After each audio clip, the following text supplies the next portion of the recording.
आयुरा. अरे, तू लगेच एक्सेप्ट केलंस. निधी म्हणाली तसं ती गालात हसली.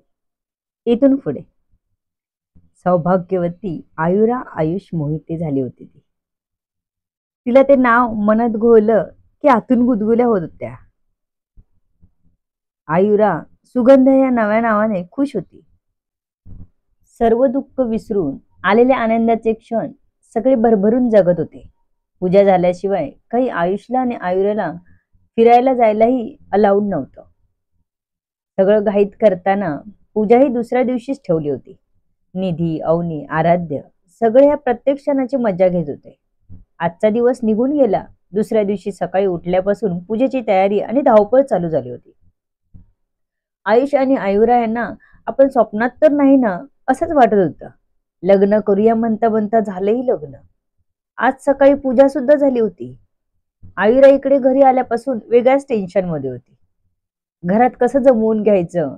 तिला अजूनपर्यंत दोन माणसांसोबत राहायची सवय होती. इथे तर तिला धरून 7 माणसं घरात. सगळ्यांचं आपल्याला जमेल ना, काही चुकणार तर नाही ना, ही भीती होती. आयुषने आयुरा या नावानेच आवाज द्यायला सुरुवातही केली होती. दोघांना हनीमूनला पाठवायचं होतं याची तयारी आराध्याने केली होती. आयुष आणि आयुरा खुश होते. आयुषने काही फिरायला जायचा प्लॅन केला नव्हता. तेव्हा आवडीने आराध्याला सरप्राईज द्यायला सांगितलं होतं. त्याच दुपारी दोघांना आराध्याने सरप्राईज दिला.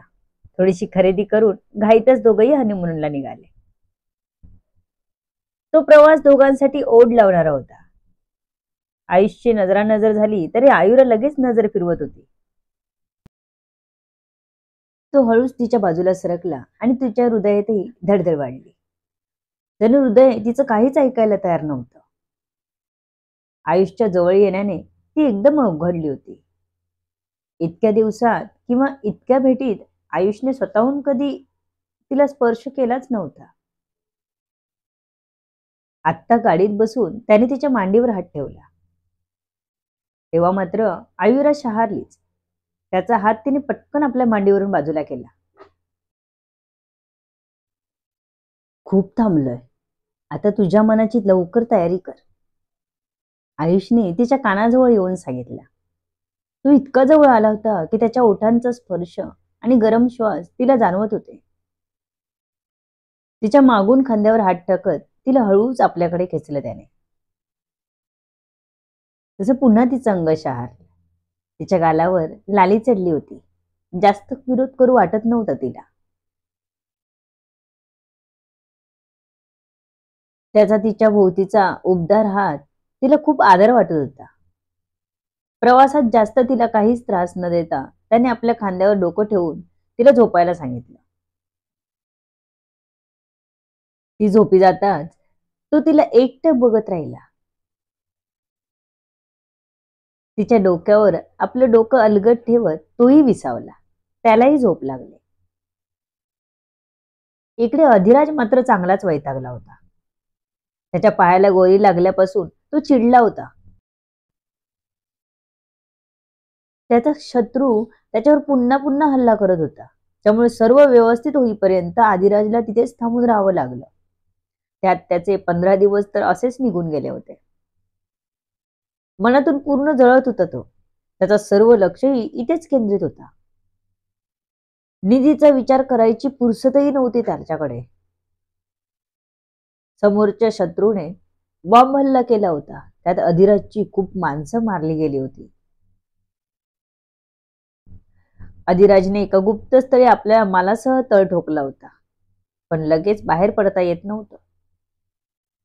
त्याचा विरोधी मात्र त्याच्यावर टपून बसला होता. निधी आपल्या आत्याकडे जायच्या तयारीत होती. तिला अधिराज यायच्या आधीच इथून निघून जायचं होतं. तसं आयुषने सांगितलं होतं तिला. समीरही आपली तयारी करत होता.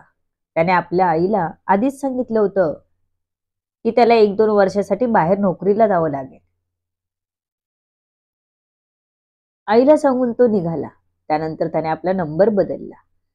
समीर आता सगळ्यांपासून दूर गेला. फक्त आयुषला माहित होतं, बाकी कोणालाच त्याचा उद्देश आणि ध्येय माहित नव्हतं. आयुषला आपला नवीन नंबर सेंड करून तो कोणालाही न देण्याचं सांगून दुसरं सिम बंद करून तो इच्छितस्थळी पोहोचला. आता गंमत अशी होती की आयुष शिवाय समीर कुठे गेला हे कोणालाच माहित नव्हतं आणि आयुषला न सांगण्याची शपथच दिली होती समीरने. तो वचनात जो अडकला होता. दुसऱ्या दिवशी सकाळी डोळे उघडले तेव्हा आयुरा एका बेडवर झोपली होती. तिने आजूबाजूला बघितलं तर आयुष तिच्या बाजूलाच गाढ झोपलेला दिसला. तिने बेडवरच बसून आपले केस बांधले आणि थोडं सरकून बेडच्या कोणावर आली. आता पाय खाली टेकवणारच की तिला मजबूत हातांचा विळखा बसला. गुदगुल्या झाल्या तिला त्याच्या स्पर्शाने. आयुष, सोडा मला. आयु त्याला रागवत म्हणाली. अह, आता सोडणार नाही. आयुष एकदम घोगऱ्या आवाजात म्हणाला. तसा आयुराच्या अंगावर भरभर काटाच उभा राहिला. आता हा नक्की काय करणार ह्या विचारानेच तिला हृदयात काहीतरी जाणवलं. तिने तिरकी मान करून हळूच त्याच्याकडे पाहिला. तो डोळे मिटून तिच्या कमरेला बिलगून झोपला होता.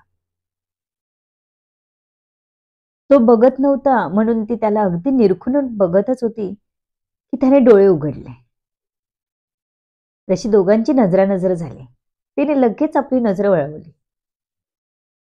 त्याने अजून तिला आपल्याकडे ओढलं. आता दोघात हवा जायलाही जागा नव्हती. ती एकदम कडक झाली. पाठीचा कणा एकदम ताट झाला. अंगावरची लव उभी झाली आणि पोटात गोळा यायला सुरुवात झाली. तिने आपले पाय लगेच जवळ घेतले आणि आयुषपासून दूर होण्यासाठी धडपड करू लागले. आयु, काय ग, आता का दूर पळते? आता माझ्यापासून दूर जायला परमिशन नाही. आयुष असं बोलला आणि तिच्या कमरेवरच आपलं नाक घुसळलं. तिने आपलं अंग अपसून घेतलं. आयुष, मला कसं तरी होतंय, प्लीज सोडा मला. आयुराने अगदी हळू आवाज काढला होता, पण तो आवाज ऐकून मात्र आयुषला अजूनच धुंदी चढली होती. ना. आयुष काही आता तिला सोडायला तयारच नव्हता, पण तिला त्याचा स्पर्श वेगळ्या भावना देत होत्या ज्या तिला सहन करण्यापलीकडे जात होत्या. आयु. आयुष पूर्ण बोलू न देताच आयुष तिच्या ओठांपर्यंत पोहोचला, पण ओठ न टेकवता एक बोट त्याने तिच्या ओठांवर टेकवला. जणू तो तिला काही बोलू नको सांगत होता. तिला आपल्या बाहुपाशात घेत हळूच तिच्या कानाशी आला. फील कर मला. एकदम मादक आवाजात तो तिला म्हणाला. इकडे आयुराच्या शरीरात काही वेगळाच कल्लोळ मांडला होता. ती त्याच्यापासून दूर जाऊ पाहत होती. मेंदू, मन आणि शरीर ह्याची काहीच सांगड नव्हती. त्याच्या स्पर्शाने येणारे शहारे तिच्या आवाक्याबाहेर होते. तिचा श्वास जड झाला. तिला काही कळत नव्हतं. त्याला कसा प्रतिसाद द्यावा समजत नव्हतं तिला. ती आता जास्तच धडपड करू लागली आणि त्या हालचालीमुळे आयुषला ती अजूनच आपल्याजवळ असावी असं मनातून वाटून गेलं. आयुष, कसं बस हिम्मत करून ती जोरात ओरडली. तेव्हा कुठे आयुष भानावर आला होता. आयु. त्याने डोळ्यात बघत तिला प्रेमाने हाक मारली. जा तुम्ही. ती त्याला ढकलत रागाने म्हणाली. तिच्या आवाजाने त्याची पकड सैल झाली होती, म्हणून आता ती त्याला ढकलू शकली होती. ती लगेच बेडवरून खाली उतरली आणि दुसऱ्या क्षणाला बाथरूम मध्ये गेली. बाथरूमच्या दरवाजाला आतून कडी घालून ती त्याला टेकलीच.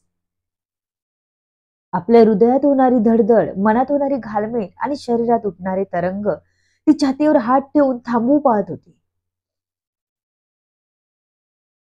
आयुष मात्र बेडवर तसाच पालता झोपला होता. तिच्या नाजूक देहाचा सुगंध त्याला वेड लावून गेला होता. त्या वेडातून त्याला बाहेर यायचं नव्हतं. धुंद होऊन प्रत्येक क्षण अनुभवायचा होता.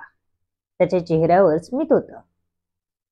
आपल्या हातांना त्याने स्वतःच्या गालावर नेलं. तिथल्या बेडशीटवर आपलं नाक टेकवत त्याने तिथला सुगंध घेतला. त्याच्या मनातल्या भावना आता वेग धरू लागल्या. पण तिला वेळ हवा होता कदाचित. ती धडधडत्या काळजाने बाथरूम मध्ये स्वतःला सावरत होती. त्याच धुंदीत आयुष बेडवर उठला आणि बाथरूमच्या दिशेने एक एक पाऊल चालू लागला. तिचा चेहरा, तिचा स्पर्श आणि तिची ओढ. आत्ता थांबू वाटत नव्हतं, कधीच, कुठेच. To be continue. सर्व गोष्टी जाणून घेण्यासाठी पुढील येणारे भाग वाचायला आणि ऐकायला विसरू नका. तुमच्या अमूल्य प्रतिसादाची आतुरतेने वाट बघते. लेखिका शब्दवेदी उर्फ संतोषी गजानन राणे पाताळे. धन्यवाद.